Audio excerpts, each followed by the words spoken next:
33-second Disney logo in the 90s makes me thankful this isn't a Pixar joint as well.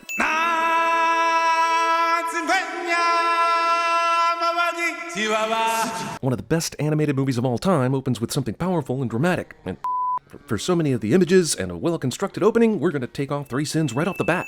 These lazy-ass birds are lazy. This is a ritual that needs to be done for some reason. Even God shares his approval of the new lion cub by shining light down at the appropriate moment. Hopefully he'll save Simba's dad when the time comes, too. He's as mad as a hippo with a hernia. Wouldn't any mammal with a hernia be in basically the same amount of pain/anger? Scar pretty much had no choice but to be a villain, since his parents named him Scar, and he was born with evil eyes. Drop him. Is this something that happens enough that Mufasa is only mildly upset that Scar tried to swallow Zazu? Why would Zazu even show up at his lair by himself if that's the case? What am I going to do with him? I don't know, but after this scene, I would definitely be on the lookout for Scar to pull some straight-up Hamlet in the next couple of days. Your son was awake. So they got James Earl Jones and Madge Sinclair to basically reprise their roles as King and Queen from Coming to America. So does that mean Simba's gonna go to Queens and work at a McDowell's? Does Simba one day get pulled over for having a transvestite hooker in his car? Everything the light touches is our kingdom. Manifest destiny. What about that shadowy place? That's beyond our borders. Okay, first of all, if it's a shadowy place, then the light ain't touching it, and Simba shouldn't have to ask. Second of all, you just said the light and sight were your borders. But now suddenly, oh yeah, we have interior borders around that scary place. I forgot. Everything you see exists together in a delicate balance. That's why there are gazelle bounding nearby with no fear whatsoever that I might eat them at any moment. Just like the real Africa. When we die, our bodies become the grass, and the antelope eat the grass. And so, we are all connected in the great circle of life. I'll be sure to tell the antelope that when they're grieving over their loved ones getting eaten. Mufasa? Simba? Mufasa allows Simba to be a dick to his loyal servants. I never get to go anywhere. You're like 6 days old, dude. Jesus. When I'm king, what'll that make you? Why does everyone assume that Scar won't die well before Mufasa does? And why does Scar think he'll ever have a shot at the throne anyway? Scar seems well beyond the years where his possible royalty would even matter that much to him. He should have thought about killing Mufasa long ago, before Simba was even born. Simba walks in on Nala while she's taking a bath. Betrothed. Intended. Affianced. I mean, you're gonna do it. Oh, I'll just press the button for the stimulator. I mean, the elevator. But you two turtle doves have no choice. Having no choice is like the baseline attribute of a Disney character. Free to run around all day, free to do it all my way. Simba is outlining exactly how he'll bring about the downfall of the entire kingdom, selfishness and excessive playtime. This whimsical break in the song could have been genuinely tragic. Look, I know we're in a cartoon musical where anything can happen, but I'm drawing the line at synchronized animal pyramid stacking. Zazu survives this, damn it. All right, it worked. Right, our plan to distract Zazu with song and then trap him under a rhino's butt came off without a hitch. How f***ing lucky are we? Hey, genius, it was my idea. It was? I distinctly remember you saying, So how are we gonna ditch the dodo? Oh, I know. and it was Simba doing the talking until Zazu interrupted. So how did you come up with it, Nala, you lying whore? The elephant graveyard is creepy and cool, but how do all the elephants know to come here right before they die? Wouldn't some of them be like, F it, I'm dying right here where I am? Or are you saying they die, but then other elephants or hyenas or some animal carries the bones all the way here just to keep this creepy spot a thing? Zazu's zombie corpse shows up just in the nick of time to start what we here at CinemaSins would now like to call the Flying Dead. Did we order this dinner to go? No. Why? 'Cause there it goes! Nice joke, considering you spent precious seconds of escape time to come up with it. Where's Zazu? Do you even worry about Zazu anymore after a rhino sat on his body? Hungry hyenas have a hot bowl to put food in that merely makes said food blast off like a rocket. No wonder they're starving. This is the longest spine anyone has ever slid down to escape in the history of spine slide escapes. I'm actually fine with Mufasa knowing Simba was in the elephant graveyard, but knowing exactly where he was to save him in time? So Scar's plan to get Simba into the northern border actually worked, but if he successfully killed Simba, then what? Was his plan to then kill Mufasa? Literal big shoes to fill reference. You deliberately disobeyed me. You just said that 2 minutes ago. You deliberately disobeyed me. Is this a repetitive ad or a copy-paste screenwriter? Discuss. Well, you know, it wasn't exactly like they was alone, Scar. Yeah, they were very alone for a good long while, but then you started talking before eating them and let them run away somehow. Then they weren't alone. Wow, Scar found a way to get nature itself on board with his musical number. Whoa, this is a huge previously unseen hyena contingent just sitting around in the dark until now. Seems like Scar has the power to become king right here. Just simply through song. If you can find the right lyrics, something insane would happen, and I bet you could dethrone Mufasa in no time. Maybe frightened wildebeest would stampede down into a gulch like this. Maybe they wouldn't. I have my doubts. But my real question is, with a ridge that steep, how come half of them aren't falling and slipping and rolling all the way down this steep-ass goddamn rock surface? Tons of clear area to the right here, but Simba also went to the Prometheus school of running away from things. Simba is, for any length of time, able to outrun the herd. Simba falls out of Mufasa's mouth here, but of course isn't trampled, because math. Long live the king. Well, this movie has some balls. The death of Mufasa is something very few cartoons are willing to do. It's plot appropriate, it's dramatic, so we will remove 5 sins. Despite that though, Scar gets a massive lucky break after being super unlucky, doesn't he? This whole plan should definitely have worked without a hitch, but Mufasa's a bastard and survives all the way up to the point where Scar is forced to straight up murder him. Not only that, everything with the cliff is perfect so that Simba doesn't see this. Dad? Getting your hopes up, wildebeest. Also, where the hell was this guy when the massive stampede was going on? Did he oversleep or something? Did he wake up and look at his watch and say, "Shit, I'm late for the stampede"? Run away and never return. Question, why doesn't he just kill and or eat Simba right now? There are no witnesses.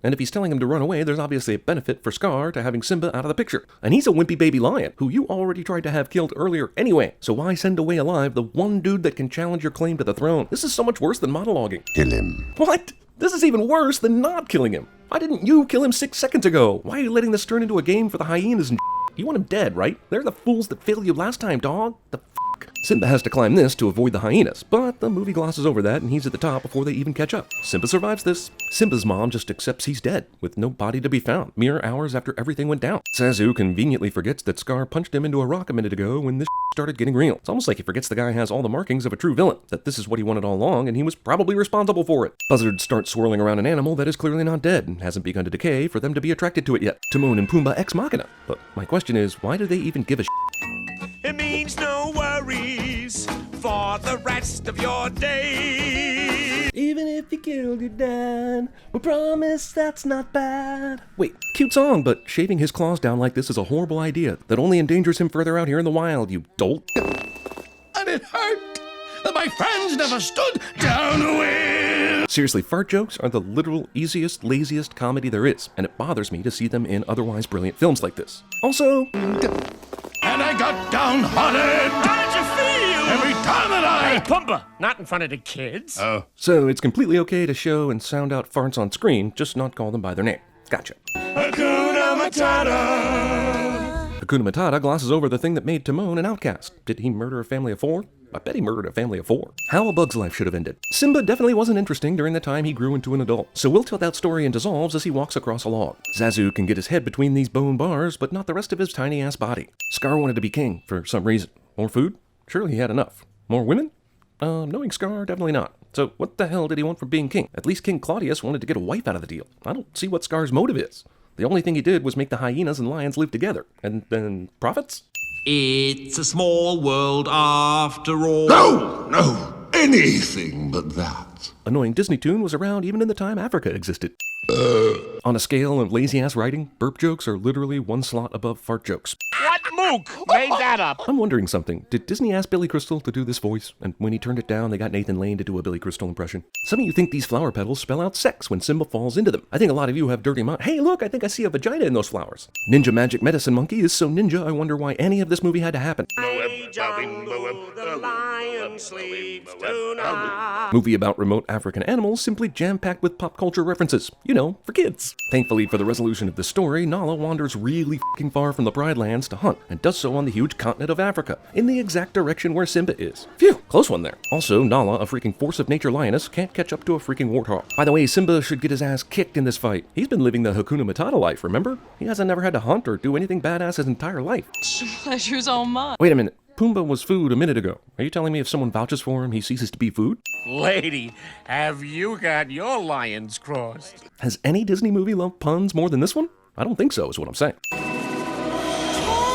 you feel the love tonight? I realize they knew each other as kids and were betrothed even as kids, and that they're still the only 2 lions way out here. But still, this "hey, I recognize you, now I love you" seems rushed as hell. Well, they're not running away from any danger, but a sudden hill shows up again out of nowhere that they can fall down. Possibly so this G-rated film can have something that substitutes for a sex scene without alarming the MPAA. Timber, if you don't do something soon, everyone will starve. Why can't you do something? Why can only the heir to the throne we just now learned was alive do something? Now are you satisfied? No. Post-coital argument. He's alive, and I'll show him to you. Rafiki gets Simba's hopes up again, only to show him the idea of his dad being alive as one of those metaphorical things. I think Simba would have been happier with one of those Hogwarts paintings of living dead people. He lives in you. The power was inside you all along cliché. Cool part of the movie, I suppose, but would Simba have gone back to claim his throne without this supernatural dad vision? I feel like his character would have been stronger if he hadn't needed this vision to make the choice. Am I alone here? You have forgotten who you are, and so forgotten me. Yeah, maybe so, but he was a kid when you died. If you had this magical cloud power before, maybe you could have given him a boost. Simba's going home, but you know what? This scene isn't inspiring enough. Let's add a shooting star.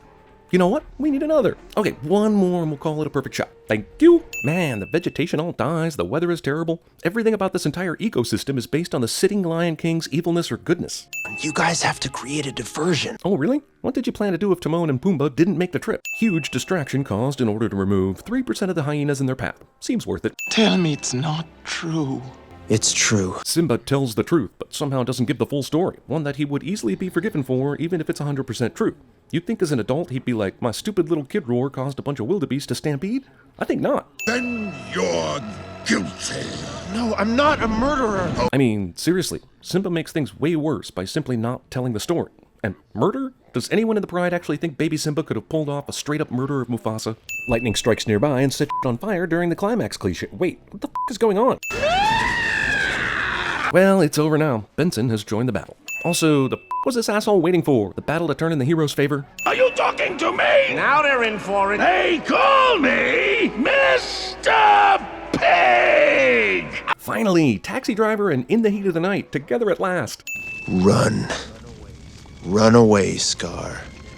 And never return. Hey, that's exactly what Scar told Simba to do earlier. Villain does some bullshit to justify the good-hearted hero straight up killing them cliché. I'm sorry, I want him to win, for sure, but Simba has never been in a fight. Unless during that unimportant time where he was walking across a log and aged 5 years, he somehow joined a dojo or something we didn't see, he should get his ass kicked right here. Rain comes to wash away the fire just in time for Simba to be king again. You'd think with this kind of higher power, there wouldn't have been a conflict to begin with. Simba does the thing that killed his dad in the first place. And in no time, all the vegetation and life grew back and began to flourish, solely due to the moral compass of the current king. Huzzah! Arranged marriages are always accurate and perfect, and you shouldn't fight them.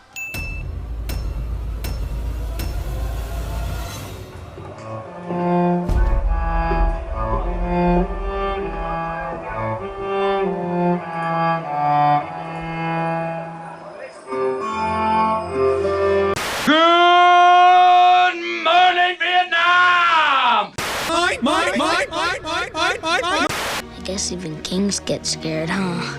Fear leads to anger. Anger leads to hate. Hate leads to suffering. Look at the stars. Different flavors. I got them size. Shit, I got size, I got blades. Look at my Greet the dawning of a new era in which lion and hyena come together. Dogs and cats living together, mass hysteria. Eggs full of cobalt. Obi-Wan never told you what happened to your father. He told me enough. He told me you killed him. No, I am your father.